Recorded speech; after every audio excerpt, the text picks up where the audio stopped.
নমস্কার প্রিয় রাজ্যবাসী।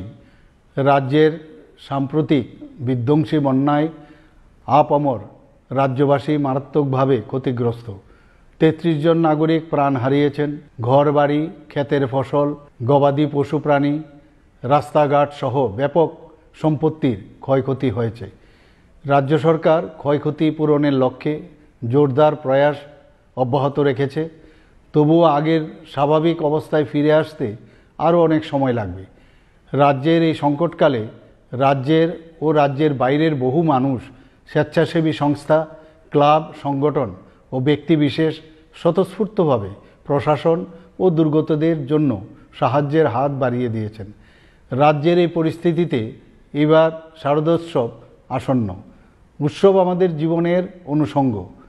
উৎসবে আনন্দ স্বাভাবিক, কিন্তু সেই আনন্দ যাতে অন্য কারোর নিরানন্দের কারণ না হয়, সেই দিকে আমাদের সকলের লক্ষ্য রাখতে হবে। এবারের এই বন্যা পরবর্তী পরিস্থিতিতে আমাদের সকলের উচিত মানবিক ও সামাজিক দায়বদ্ধতা নিয়ে বিপন্ন মানুষের পাশে দাঁড়ানো। তাই রাজ্যের বন্যা পরিস্থিতিকে বিবেচনা করে এই বছর পুজোর চাঁদা আদায়ের ক্ষেত্রে কোনো প্রকার জোর জবরদস্তি না করতে আমি ক্লাব, সংস্থা ও সার্বজনীন পুজো আয়োজকদের কাছে অনুরোধ জানাচ্ছি। পাশাপাশি রাস্তায় যানবাহন থামিয়ে চাঁদা আদায় না করার জন্য আমি পুজো আয়োজকদের কাছে আবেদন জানাচ্ছি। আমি আশা করব ক্লাব ও সার্বজনীন পুজো কমিটিগুলি এবারের পুজো আয়োজনের বাজেট কিছুটা কমিয়ে সেই অর্থ দিয়ে সামাজিক দায়বদ্ধতায় বিপন্ন মানুষের পাশে দাঁড়াবেন।